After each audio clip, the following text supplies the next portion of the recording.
Bonjour. Hello. Hola. Marhaba bikoum. Sur le fil, Le podcast d'actu de l'AFP. des nouvelles choisies pour vous sur notre fil info. 2 tentatives d'assassinat potentielles contre un candidat à la présidentielle américaine, en l'occurrence Donald Trump, en seulement 2 mois. Cela n'était pas arrivé depuis les années 1970. Et pourtant, cette violence n'est que la partie émergée de l'iceberg. Depuis l'échec du milliardaire républicain à la présidentielle de 2020, la violence politique ne cesse d'augmenter. Violence verbale, menaces, violence physique. Pour ne prendre qu'un chiffre, les procédures judiciaires fédérales pour des menaces à des élus ou fonctionnaires ont doublé entre 2013 et 2022. Et en 2023, au moins un tiers avait une composante idéologique. Et les craintes de nouveaux dérapages, si le résultat du scrutin de novembre est contesté, sont fortes. Pourtant, les jeunes générations seraient moins polarisées et donc une source d'espoir. Pour en parler, Sur le fil a invité la politologue spécialiste des États-Unis Amy Green. Elle enseigne à Sciences Po et vient d'écrire un livre sur l'Amérique face à ses fractures. Et le criminologue Gary Lafrie, professeur émérite à l'Université du Maryland. Sur le fil. On sait encore bien peu de choses sur Ryan Wesley Roth, l'homme de 58 ans soupçonné d'avoir préparé un attentat contre Donald Trump. Ce que l'on sait, c'est qu'il a été arrêté après avoir passé plusieurs heures non loin d'un golf où le candidat républicain s'adonnait à son sport favori et qu'il était armé d'un fusil d'assaut AK-47. L'ancien ouvrier serait un ex-républicain déçu par Trump. C'est du moins ce qu'il avait écrit sur son compte Twitter en 2020. Il a aussi voulu s'engager pour l'Ukraine, sans succès. Nos équipes l'avaient rencontré à l'époque à Kiev. Your name, please, or Ryan. Ryan? Yeah. Last name, or Ruth, yeah, R-U-T-H. Yeah. and are you a veteran, or No, that's why they wouldn't take me. No military experience. okay? Good job. Okay. Donc difficile de tirer des conclusions sur ses intentions et ses motivations.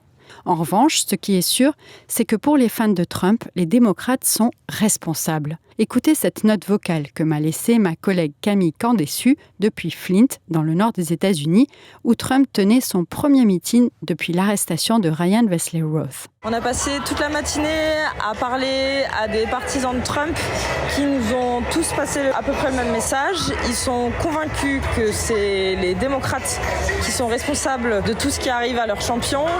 Et certains nous ont dit qu'ils étaient prêts à plonger pour protéger Donald Trump des balles qui pourraient être tirées en sa direction. Donc voilà, autant dire qu'on est avec des partisans qui sont survoltés, qui sont prêts à rien lâcher jusqu'à l'élection du 5 novembre. I believe that they want to kill Trump so that Trump cannot. Je crois qu'ils veulent tuer Trump pour qu'il ne puisse pas faire un second mandat. Et qui sont-ils ? Les démocrates. Democrat people.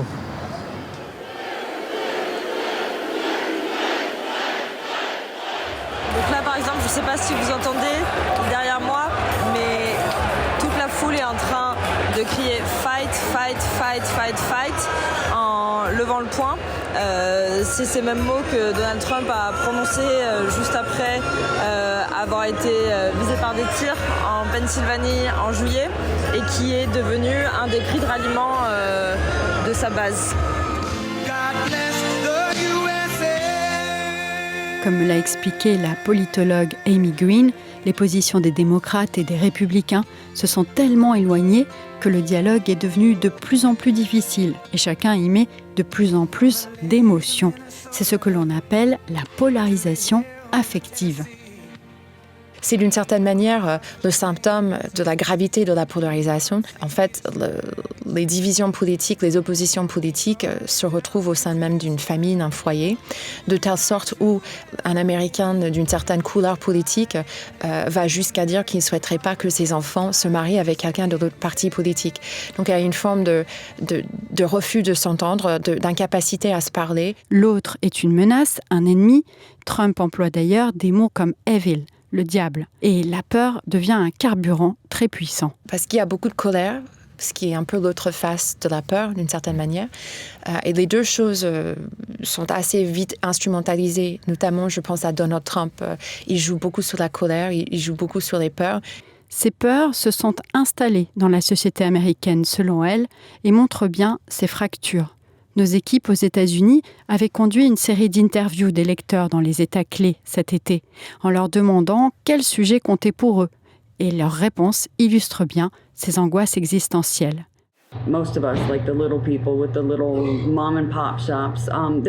La plupart d'entre nous, on est des gens du petit peuple. On avait des petits commerces à la grand-papa, mais c'est terminé.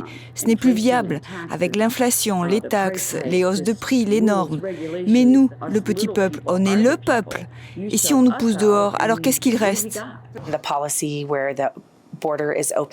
Cette politique de frontières ouvertes est obscène et ces gens ne sont pas contrôlés. Des femmes sont violées et il y a une criminalité galopante. Les quartiers sont détruits et ces gens, ils ne respectent pas notre pays.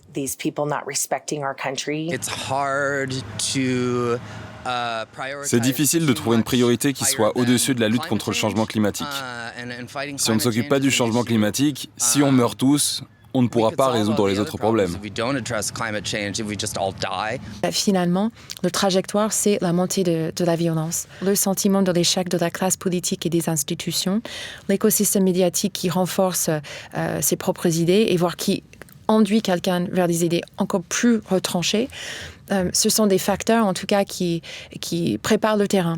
Ajoutons à cela des stratégies de discours violents. Je pense évidemment à Donald Trump, qui a qualifié des Mexicains de violeurs, qui a encouragé de tabasser des adversaires. Je veux dire, il y a une forme de violence dans le discours en permanence qui n'est plus tout à fait tabou. People said that I was angry during debate, and I said... Les gens disent que j'étais en colère pendant le débat et j'ai répondu « Et pourquoi pas ? Bien sûr, je suis en colère ! On a 21 millions de gens qui sont venus, qui ont envahi nos communautés, nos villes et nos villages et détruit notre pays. Et je suis en colère à cause des migrants haïtiens qui ont pris Springfield, Ohio. Vous voyez le bordel là ? » Donald Trump, que vous venez d'entendre, a aussi accusé tout récemment les immigrants haïtiens installés dans la petite ville de Springfield de manger des chats et des chiens. Après ces fausses accusations, des alertes à la bombe ont afflué dans la ville, entraînant notamment des fermetures d'écoles. La violence politique n'est pas nouvelle aux États-Unis, où 4 présidents ont été assassinés. Mais il faut remonter aux années 1970 pour retrouver des niveaux aussi élevés, selon le criminologue Gary Lafrie, qui fait démarrer cette nouvelle vague au début du mandat de Donald Trump en 2016. It coincides pretty much with the election of Donald Trump to the presidency. Ça correspond à peu près à l'élection de Donald Trump à la présidence. Si on prend une vue d'ensemble, on voit que l'essentiel de l'activité violente dans les années 70 était le fait de la gauche. Il y avait beaucoup d'attaques. Au fil du temps, on commence à voir des attaques de la droite. Et puis dans les années 90 et 2000, c'était des islamistes. Mais aujourd'hui, c'est une majorité d'actions de la droite. Most of the cases we're picking up these days are right-wing cases. Et il ne s'agit pas de la droite classique, mais de mouvements extrémistes à tendance raciste. La liste des exemples de violences politiques récentes est assez longue. Il y a eu, par exemple, une menace de kidnapping contre une gouverneure ou encore une tentative d'attaque du mari de Nancy Pelosi, l'ancienne chef des démocrates à la Chambre des représentants. Les craintes sont si fortes que certains bureaux de vote sont désormais équipés de portiques de sécurité et de vitres blindées, le tout dans un pays où il y a plus d'armes en circulation que d'habitants. Selon un sondage datant d'octobre 2023, un tiers des républicains et 13% des démocrates ne seraient pas contre la violence si elle permet de sauver le pays. Pour Gary Lafrie, ce qui a changé depuis la vague de violence des années 1970, c'est que désormais les politiques peuvent faire arriver leur message partout, y compris ceux véhiculant la haine. D'autant que le premier amendement de la Constitution américaine permet de tout dire ou presque au nom de la liberté d'expression. L'historien Yuval Harari, par exemple, estime qu'Internet favorise les régimes autoritaires par rapport aux démocraties, car il permet à des hommes forts ou des dictateurs de faire passer leur message. Imaginez ce qu'aurait fait Hitler avec la technologie actuelle, ou Staline, ou Mussolini.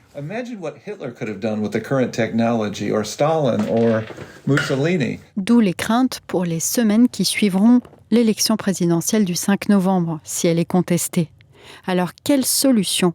Certains experts de la polarisation prônent une réforme du système politique américain bipartisan pour permettre une plus grande représentation des électeurs. Et aussi une réforme du collège électoral, cette institution qui élit les présidents. Selon Amy Green, il favorise les républicains en donnant une surreprésentation aux territoires plus ruraux. Mais il faudrait pour cela un large consensus, impossible à obtenir aujourd'hui selon elle. Mais Amy Green pense aussi que la nouvelle génération peut changer la donne. C'est une génération qui connaît des outils. C'est des personnes qui, même s'ils ne peuvent pas voter, ils organisent des manifestations, ils se renseignent sur la question climatique. Je trouve fascinant qu'ils portent plainte contre des États fédéraux pour faire valoir le droit constitutionnel. En tout cas, ils disent qu'ils ont un droit constitutionnel à un environnement propre. En tout cas, ils identifient les leviers. Ils sont très sophistiqués, très informés et ils croient beaucoup en les institutions, en le suffrage. Et ça, c'est plutôt prometteur pour l'avenir de la démocratie. Et ils sont un peu moins polarisés potentiellement? Absolument, oui. Alors, ils sont moins polarisés. Typiquement, l'écart entre les jeunes démocrates et les jeunes républicains est moins important que l'écart entre leurs aînés démocrates et républicains. Et donc, on peut espérer en tout cas un retour vers cette structure de compromis si caractéristique de la politique américaine autrefois. Sur le fil revient lundi. Merci beaucoup de nous avoir écoutés. Je suis Michaela Kinsella-Kiffer. N'oubliez pas de vous abonner pour ne louper aucun épisode. On est là toute la semaine, du lundi au vendredi.